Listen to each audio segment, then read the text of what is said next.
Can I just ask you, I mean, this is sort of mystifying to me. You're giving us this fairly detailed rundown of the conditions at the place. You've got your colleagues on the other side of the aisle out there talking about the conditions of this place being like some internment camp or something.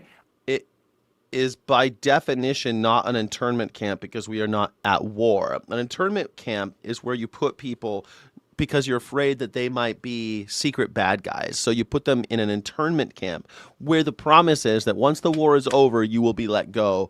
You aren't prisoners, but we're going to suspend habeas corpus and suspend all of your human rights because we think that you might be an enemy. That's an internment camp. So those aren't internment camps. This is a concentration camp because these people have committed no crime other than they are a part of a group that the state doesn't like. That is a concentration camp. It's not a prison because they haven't faced any charges or gotten convicted. Prison is where you send someone after they've been convicted. A jail is where someone stands accused of a crime and is awaiting trial. Sometimes people can stay in jails for up to a couple years while trials are going on and stuff. But jails are not prisons. Prisons are not internment camps, and internment camps are not concentration camps. This is a concentration camp. They'll call it a detention center because the people are being detained. But when you're being detained, it's while they're investigating. But no investigations are taking place. So what is it? It's a concentration camp. Never forget that the concentration camps of Germany were done so they can separate people between laborers and deportees. That's what the original concentration camp system in Germany was built for.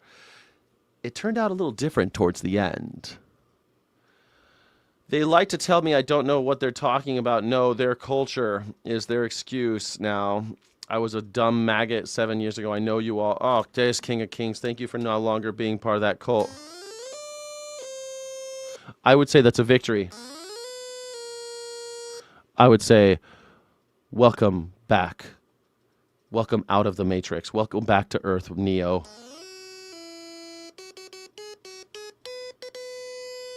Thank you so much, DS King of Kings, for supporting this channel. You're right. They'll say, oh, it's their culture. Yeah, I know. I've seen that all the time. Oh, it's their culture. It's their culture. Yeah, it's their culture. They're racist.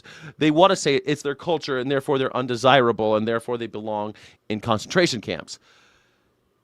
And then they'll argue about, they want the argument to be about the conditions within the concentration camp, not about the fact that they are suspending human rights in order to put people into concentration camps. They want you to be like, yeah, but it's nice. They got nice toilets. They got nice doctors. We treat them very well. We've only had 3 suicides this week. They want to pretend as if the conversation is about the treatment of the prisoners. But they're not. That's not what the conversation's about. The conversation and the reason why the protesters are there is because having concentration camps in America is antithetical to our idea of freedom, liberty, all that good stuff that we like when we see the red, white, and blue. You know what I'm saying? That's what that is.